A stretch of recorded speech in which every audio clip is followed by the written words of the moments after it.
नमस्कार दोस्तों, मैं सीए दिनेश हाजिर हूँ एक और नई वीडियो में आप लोगों के साथ में। आप देख रहे हैं मेरा channel simple tax with CA Dinesh.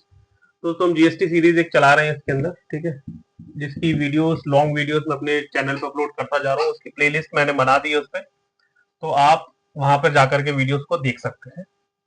दोस्तों, जो हमारा भी टॉपिक चल रहा है इस टाइम पे, वो चल रहा था सेक्शन 15 से रिलेटेड, ठीक है, वैल्यू ऑफ टैक्सेबल सप्लाई।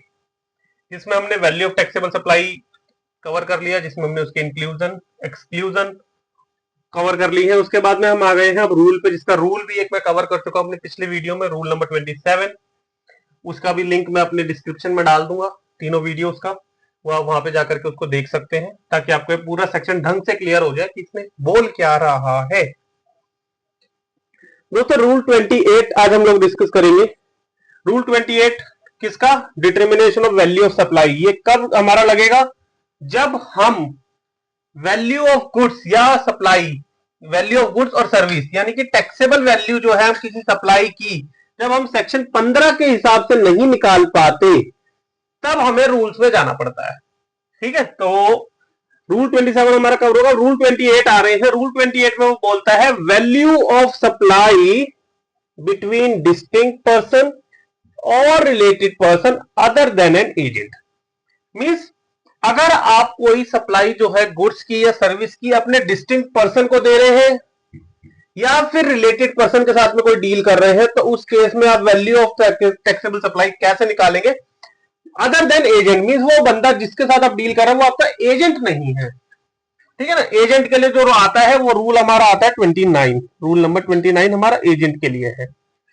ठीक, अब डिस्टिंक्ट पर्सन की जो डेफिनेशन है वो हमारी subsection 4 and subsection 5 of section 25 में दी हुई है।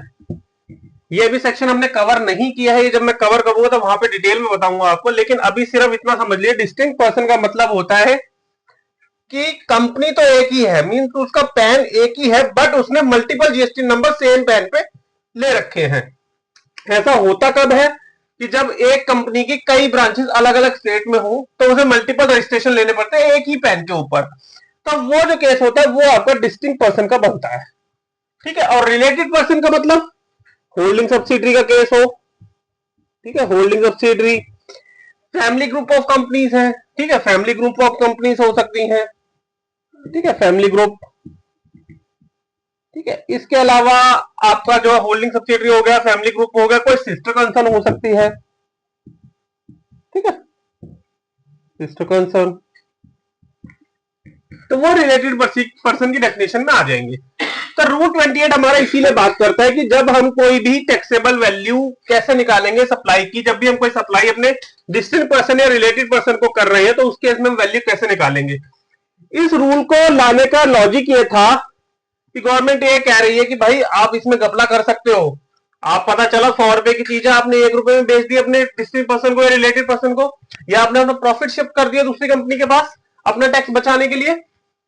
तो गवर्नमेंट कह रही कि भैया आप जो वैल्यू दोगे वो नहीं मानेंगे हम, जो आपने इनवॉइसिंग दे दी। हम रूल बता रहे हैं, आप इसके हिसाब से वैल्यू निकालो, उसके हिसाब से जो वैल्यू बनती होगी वही हम आपकी इनवॉइस वैल्यू मान के चलेंगे, जिसके ऊपर जीएसटी चार्ज होना चाहिए। तो इसके अंदर जो सबसे पहले आती है वो आती है हमारी open market value. Open market value का मतलब जो गुड्स आप बेच रहे हो उसकी वैल्यू अभी मार्केट में अवेलेबल है। जस्ट लाइक कि आप फोन के अंदर अगर डील कर रहे हैं, मोबाइल्स में डील कर रहे हैं, मोबाइल की मैन्युफैक्चरिंग है, ठीक है, आपको वो मोबाइल अपनी किसी डिस्टिंक्ट पर्सन, मतलब जो अपनी दूसरी ऑर्गेनाइजेशन है उसमें ट्रांसफर करने हैं, उसमें किसी एम्प्लॉइज वगैरह को कुछ देने की लगी है, या आप कोई ऐसा मटेरियल बना रहे हैं जिसकी खपत जो है वो मार्केट में जो आपका थर्ड पार्टी कस्टमर है, जो कस्टमर है आपका वो भी करता है, और आपका जो दूसरी ब्रांच है जो आपकी दूसरे स्टेट में, उसको भी वो मटेरियल की रिक्वायर्ड होती है अपना फर्दर प्रोडक्ट बनाने के लिए। तो आप जो मटेरियल बेच रहे हैं, जो भी मटेरियल बेच रहे हैं, लाइक मोबाइल की जो है आप बॉडी बनाते हैं, बॉडी मैन्युफैक्चरर है, ये आप थर्ड पार्टी कस्टमर को भी बेचते हैं, कस्टमर को भी सेल करते हैं, और आप क्योंकि खुद भी मैन्युफैक्चरिंग करती है आपकी दूसरी यूनिट, तो आप उसको भी ट्रांसफर कर देते हैं, ठीक है, डिस्ट्रिक्ट पर्सन को भी ट्रांसफर कर देते हैं, या फिर रिलेटेड पर्सन भी हो सकता है, ठीक है, उसको भी ट्रांसफर कर देते हैं।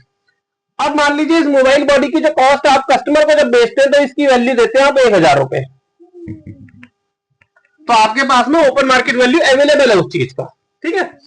तो गवर्नमेंट कहती है भाई अगर ओपन मार्केट वैल्यू अवेलेबल ही है, आपको पता है कि आप जब अपने डायरेक्ट कस्टमर को बेचते हैं तो वो वैल्यू जो गुड्स आप बेच रहे हैं, जो सर्विस आप दे रहे हैं, उसकी 1,000 रुपए की वैल्यू है, आप 1,000 रुपए के ऊपर जीएसटी चार्ज करते हैं। तो आप अपने जो डिस्ट्रिक्ट पर्सन या रिलेटेड पर्सन को भी अगर सप्लाई देते हैं तो हम इसकी वैल्यू 1,000 रुपए ही मानेंगे और इसी के ऊपर आपको जीएसटी देना है, ठीक। सिंपल था कि अगर जो बंदा है, जो हमारा रजिस्टर्ड पर्सन है, जो जीएसटी पे करना है जिसको, अगर वो अपने कस्टमर को कोई गुड्स 1,000 रुपए की दे रहा है तो वो डिस्टिंक्ट पर्सन या फिर रिलेटेड पार्टी को भी वो गुड्स 1,000 रुपए की ही देगा, ठीक है। ये होता है हमारा ओपन मार्केट वैल्यू, मतलब उस गुड्स की वैल्यू पता है हमारे को। दूसरा केस आता है ओपन मार्केट वैल्यू अवेलेबल नहीं है, ठीक है। मींस आप जो गुड्स बेच रहे हैं उसकी ओपन मार्केट आपको नहीं पता, क्योंकि आप डायरेक्ट कस्टमर के साथ में डील नहीं करते, आपको ये नहीं पता कि भाई ये कितने का बिकता होगा।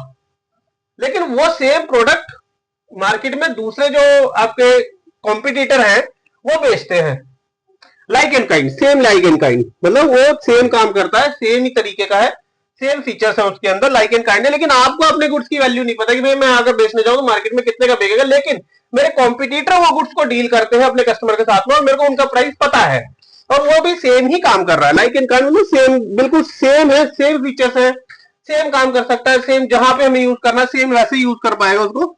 तो गवर्नमेंट कहती है लाइक एंड काइंड आप यूज करो, मींस आपको पता कर लो आपकी वो मार्केट की वैल्यू कितनी है, वो वैल्यू आप यहाँ पे ले लो।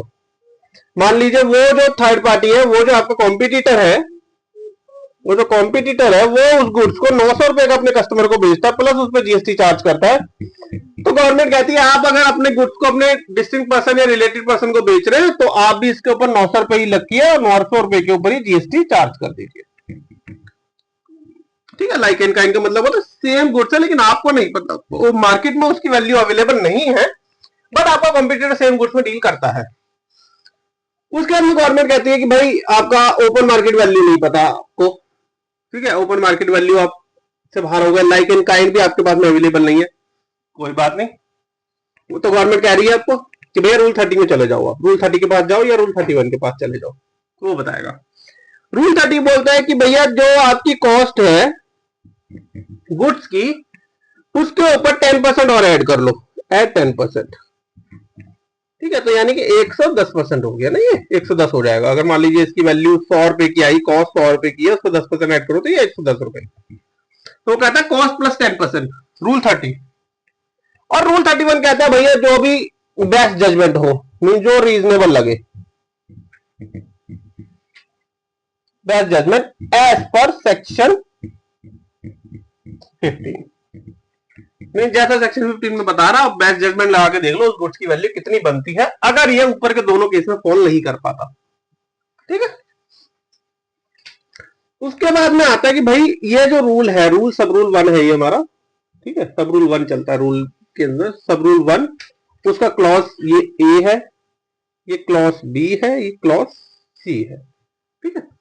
उसके बाद में सब रूल 1 का यानी कि value of supply between distinct person और relative person other than an agent, इसका एक प्रोवाइजो भी है। इसके प्रोवाइजो मींस इनके अलावा कि ऐसा ना करके आप ऐसा भी कर सकते हैं।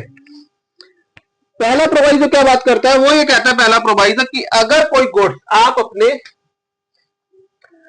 डिस्टिंक्ट पर्सन या रिलेटेड पर्सन को दे रहे हैं, ठीक है, मतलब सप्लाई करी आपने, सप्लाई डिस्टिंक्ट पर्सन या फिर रिलेटेड पर्सन को आपने सप्लाई करी, ठीक है, सप्लाई करी और रिलेटेड पर्सन ने as it is he, as it is goods transfer कर दिया अपने कस्टमर को, ठीक है, एज इट इज ट्रांसफर कर दिया, उसने कोई चेंजेस नहीं किया। आपके जो डिस्टिंक्ट पर्सन है, रिलेटेड पर्सन है, उसने आपसे गुड्स लिया और एज इट इज ही उसे अपने कस्टमर को ट्रांसफर कर दिया, उसने कोई वैल्यू एडिशन नहीं करी, एज इट इज भेज दिया, ठीक है। तो गवर्नमेंट कहती है अगर ऐसा केस आ रहा है, एज इट इज ही आपका रिसिपिएंट उसको ट्रांसफर कर देता है, तो आपके पास में ऑप्शन है, ये ऑप्शन है, ऑप्शनल है, ऑप्शनल है कि आप ये देख लो कि भैया जो रिलेटेड पार्टी है डिस्ट्रिक्ट पर्सन ने जितने का वो गुड्स ट्रांसफर किया है कस्टमर को उसके 90% मान लो आप। मीन्स मान लो उसने रिलेटेड पार्टी डिस्ट्रिक्ट पर्सन ने इसे 1000 रुपए का ट्रांसफर किया कस्टमर को, तो गवर्नमेंट कहती है इसको सप्लायर को कि भाई इसकी 90% निकाल लो। मान लो 900 रुपए आ गई तो आप 900 रुपए की वैल्यू मान लो, आपकी 900 रुपए वैल्यू है, उसके ऊपर अपना जीएसटी बनाओ और आधार को जमा करा दो। ठीक है, पहला अगर एज इट इज ट्रांसफर कर रहा है तो 90% ले सकता है वो। कौन सी वैल्यू का? जो कि डिस्टिंक्ट पर्सन ने रिलेटेड पार्टी ने अपने कस्टमर को ट्रांसफर किया जिस वैल्यू पर, उस वैल्यू का 90%। दूसरा प्रोवाइजो ये कहता है भाई कि अगर रिसिपिएंट एलिजिबल है पूरा का पूरा आईटीसी लेने के लिए उस गुड्स का, मीन जितने की वैल्यू का उसने जो सप्लायर है उसने जितने वैल्यू का गुड्स ट्रांसफर किया है रिसिपिएंट को, रिसिपिएंट जो जितने की वैल्यू आई है उसका पूरा का पूरा आईटीसी ले सकता है।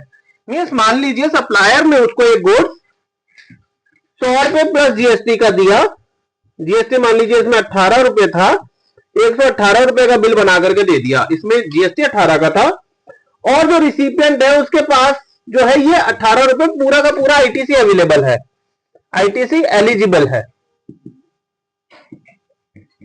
मीन्स जब वो अपना रिसिपिएंट जब अपनी 3B भरने के लिए जाएगा तो वो अपना जब आउटपुट लायबिलिटी को डिस्चार्ज करने लगेगा तो वो 18 रुपए को एज इट इज यूज कर सकता है पूरा का पूरा अपनी आउटपुट लायबिलिटी को डिस्चार्ज करने के लिए। तो गवर्नमेंट कहती है भैया इसमें हमारे को कोई प्रॉब्लम नहीं है, जो आपने इनवॉइस वैल्यू दिया वही मान लेंगे, हमारे को कोई दिक्कत नहीं है इसमें। ठीक है, तो अगर उसने मान लो ये वैल्यू अगर 1 रुपए की भी दे दी और उसके ऊपर जीएसटी लगा दिया 0.18, ठीक है, और ये 0.18 पूरा का पूरा एलिजिबल है आईटीसी रिसिपिएंट को, ठीक है, तो गवर्नमेंट कहेगी हम 1 रुपए मान लेंगे, कोई दिक्कत नहीं है।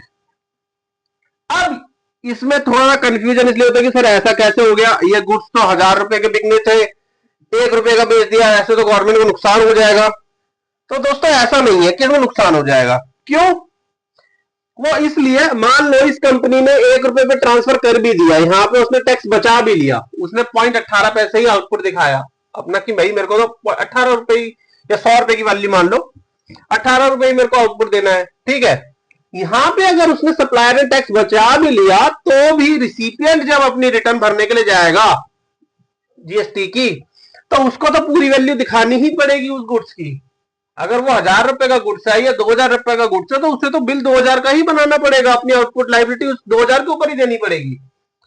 तो गवर्नमेंट को तो टैक्स पूरा मिल ही जाएगा इसमें। इसलिए गवर्नमेंट कहती है कि अगर आईटीसी एलिजिबल है रिसिपिएंट के लिए तो हमें कोई दिक्कत नहीं है, आपने जो इनवॉइस वैल्यू दे रखी है वही मान लेंगे। और अगर एज सच ट्रांसफर कर रहा है रिसिपिएंट तो उस केस में आपके पास में ऑप्शन है कि भैया जितने का वो गुड्स ट्रांसफर कर रहा है कस्टमर को उसके 90% ले लो आप वैल्यू, ठीक है। तो ये 2 प्रोवाइजो है इस केस के। यहां तक समझ में आ गया? उसके बाद में सबसेक्शन 2 आता है, ये हमारी सर्विस की बात करता है, सर्विस है ये गुड्स की बात नहीं है, यहां पे सर्विस आ जाती है ये, ठीक है, सर्विस।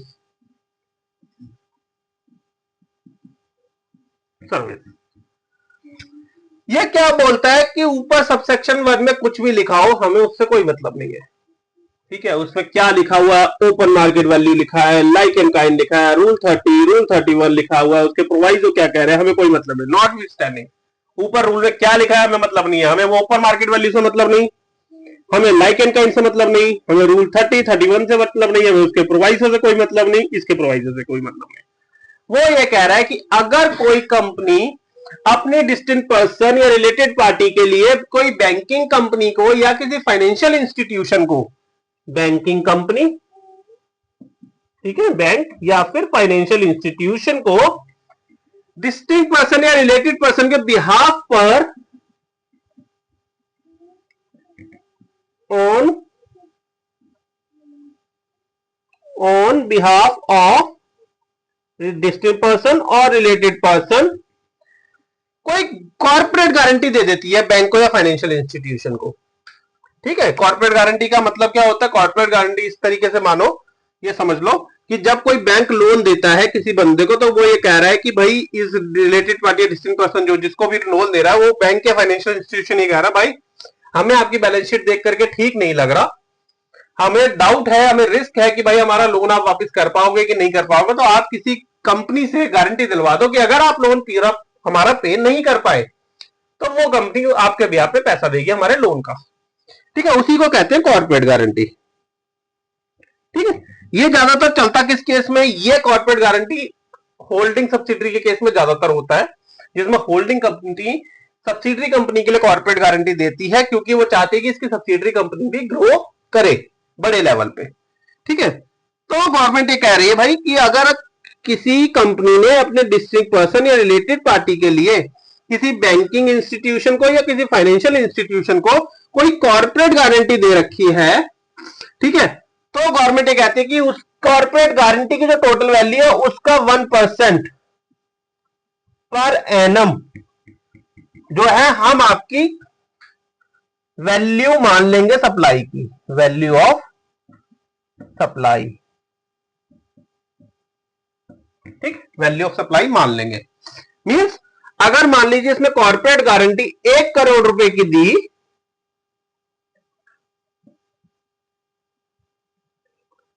1 करोड़ रुपए की दी, तो इसका 1% निकाल लो। ठीक है, कितना आ गया, 1 लाख रुपए। तो गवर्नमेंट ये कहती है कि भैया 1 करोड़ की कॉर्पोरेट गारंटी दी है ना अपने बैंक को, आप 1 लाख रुपए का बिल बनाओ वैल्यू ऑफ सप्लाई मतलब वैल्यू ऑफ सर्विस का, और इस 1 लाख रुपए के ऊपर जो भी आपका जीएसटी रेट बनता है उस जीएसटी रेट से जीएसटी हमें पे कर दो। अब ये कॉर्पोरेट गारंटी, ठीक है, कि जरूरत क्यों आई?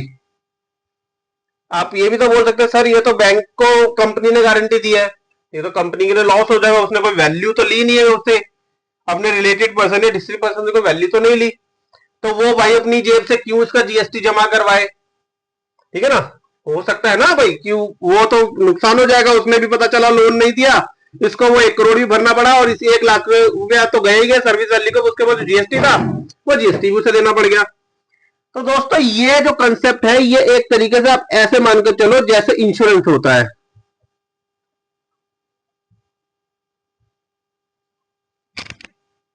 मैं क्यों बताता हूं कैसे। इंश्योरेंस के केस में आपका क्या होता है, इंश्योरेंस के केस में जो इंश्योरेंस कंपनी होती है उसके लिए रिस्क होता है कि अगर आपको कुछ हो गया या आपकी गाड़ी का एक्सीडेंट हो गया तो इंश्योरेंस कंपनी को पैसा देना पड़ेगा, उसके लिए वो पैसा आपसे पहले चार्ज करती है, वो एक सप्लाई दे रही है, सर्विस दे रही है आपको, उसके लिए पैसा वो चार्ज कर रही है। तो यही सेम कंसेप्ट यहां पे लगा करके देखो, ये जो कॉर्पोरेट गारंटी है ये भी तो ये कंपनी जो है वो गवर्नमेंट ये कहती है कि भाई ये जो है हम इसको भी ऐसी तो मानेंगे, ये रिस्क सर्विस ही तो दे रहे हो आप, भले ही आपने वैल्यू चार्ज नहीं करी अपने डिस्ट्रिक्ट पर्सन से या रिलेटेड पार्टी से, उससे हमें क्या, हमें कोई मतलब नहीं है उससे, आपने सर्विस तो दी है ना, ये रिस्क सर्विस दी है उसको, तो भैया ये जो कॉर्पोरेट गारंटी की जो वैल्यू बन रही है उसका 1% हमारे को आप वैल्यू ऑफ सर्विस मानो या वैल्यू ऑफ सप्लाई मानो, उसके ऊपर हमें जीएसटी दे दो। ठीक है ना, तो ये कॉर्पोरेट गारंटी का केस है। इसमें भी एक प्रोवाइजो है,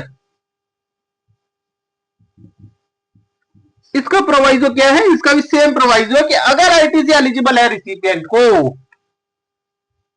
आईटीसी एलिजिबल फॉर रिसिपिएंट, ठीक है, आईटीसी एलिजिबल है रिसिपिएंट को, तो फिर जो इनवॉइस वैल्यू आपने दिया चाहे भले ही ये 1 रुपए की दे दी हो हम मान लेंगे, कोई दिक्कत नहीं हमें। क्यों, सेम कंसेप्ट, रिसिपिएंट जब अपनी आउटपुट भरेगा तो वो तो अपना जब गुड्स बेचेगा सर्विस देगा वो तो पूरे पैसे चार्ज करेगा ना कस्टमर से, तो वो वहां से गवर्नमेंट को रिकवर हो जाएगा, तो गवर्नमेंट का तो कोई लॉस हुआ नहीं। तो इसमें भी यही प्रोवाइजर सेम कि अगर आईटीसी एलिजिबल है रिसिपिएंट को तो हम जो इनवॉइस वैल्यू आपकी आ रही है हम वही मान के चल लेंगे, हमें कोई दिक्कत नहीं है उसके अंदर। ठीक है, तो ये है हमारा रूल 8, रूल 28, जिसमें वो ये बोलता है value of supply between distinct person और related person other than an agent. तो पहला आता है ओपन मार्केट वैल्यू, पहले तो या तो आप ये देख लो कि भैया आप अपने कस्टमर को बेचते तो कितने का बेचते हो, वही सेम वैल्यू मान लेंगे। नहीं आपको पता तो आपने जो गुड्स बेच रहे हैं उससे मिलता जुलता गुड्स मार्केट में आप देखो उसकी क्या वैल्यू चल रही है, आप उसको ले लो, वो भी अवेलेबल नहीं है कोई बात नहीं, रूल 30 में चले जाओ, कॉस्ट प्लस 10%, जो कॉस्ट थी उसके ऊपर 10% ऐड कर दो। इन केस ऑफ ये मैन्युफैक्चरिंग गुड्स के केस में होगा, इन गुड्स केस होगा, ये सर्विस में नहीं लग पाता रूल 30 आपका। रूल 30 भी नहीं है भैया कर पा रहा डिसाइड, कोई बात नहीं, रूल 31 में चले जाओ, वहां पे आप बेस्ट जजमेंट लगाओ एज पर सेक्शन 15 के हिसाब से बेस्ट जजमेंट लगाओ, जो रीजनेबल प्राइस बनता है उसको आप इनवॉइस वैल्यू मान लो। उसके बाद में इनके प्रोवाइजो थे। प्रोवाइजो क्या कि जो भी गुड्स या सर्विस जो रिसिपिएंट ले रहा है वो अगर एज इट इज आगे अपने कस्टमर को ट्रांसफर कर रहा है तो सप्लायर जो है उस सप्लायर के बाद में ऑप्शन होता है कि वो जो कस्टमर को जो वैल्यू रिसिपिएंट चार्ज कर रहा है उसका 90% ले ले इनवॉइस वैल्यू, और वो हम मान लेंगे कि ये हमारी वैल्यू ऑफ सप्लाई है। दूसरा प्रोवाइजर यह था कि अगर रिसिपिएंट जो सप्लायर ने वैल्यू दी है सप्लाई की उस वैल्यू के ऊपर जो जीएसटी लगा हुआ है उसका जो आईटीसी है वो पूरा का पूरा एलिजिबल है रिसिपिएंट के लिए, तो कोई दिक्कत नहीं है। तो जो इनवॉइस वैल्यू मिली हुई है, जो इनवॉइस वैल्यू सप्लायर ने दे दी हम उसको मान लेंगे कि वो ठीक है, गवर्नमेंट को कोई दिक्कत नहीं। दूसरा सबसेक्शन 2 था जिसके अंदर कॉर्पोरेट गारंटी की बात कर रहा है कि अगर ऊपर चाहे रूल में कुछ भी लिखा हो नॉट विथ स्टैंडिंग, अगर कोई कंपनी अपने रिलेटेड पार्टी या डिस्टिंक्ट पर्सन के लिए कोई कॉर्पोरेट गारंटी किसी बैंकिंग या फाइनेंशियल इंस्टीट्यूशन को दे रही है तो जो कॉर्पोरेट गारंटी की वैल्यू है उसकी 1% वैल्यू जो है इनवॉइस वैल्यू मानी जाएगी और उसके ऊपर कंपनी को जीएसटी पे करना पड़ेगा, ठीक है। बट इसमें भी सेम एक प्रोवाइजो है, क्या प्रोवाइजो है कि भैया अगर जो बिल दे रहा है वो जो कॉर्पोरेट गारंटी की जो सर्विस उसने दी जिसके ऊपर उसने जीएसटी देना पड़ रहा है उसको वैल्यू ऑफ सप्लाई के ऊपर, अगर उसका एलिजिबल है आईटीसी एलिजिबल है रिसिपिएंट के लिए तो उसको गवर्नमेंट को कोई दिक्कत नहीं है, तो जो इनवॉइस वैल्यू उसने मेंशन कर दी अपने इनवॉइस पर वही मान लिया जाएगा। तो यही है rule 28 determination of value of supply.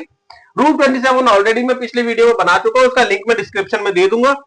ऐसे ही अपडेटेड वीडियो के लिए मेरे चैनल को लाइक सब्सक्राइब कर लें, इस वीडियो को शेयर कर दें अपने दोस्तों के साथ में, ताकि वो लोग भी इस कंसेप्ट को इजीली समझ पाए और अपने जीएसटी के अंदर कोई गलती ना करे, क्योंकि इसके बेसिस पे भी आपके नोटिस आ जाते हैं। गवर्नमेंट अगर ऑडिट लगाती है ना जब जीएसटी डिपार्टमेंट तो वो इन चीजों को भी चेक करती है, ठीक है। बाकी ऐसी अपडेटेड वीडियो के लिए मैं दिनेश मिलूंगा आपसे अगली वीडियो में, तब तक के लिए बाय बाय।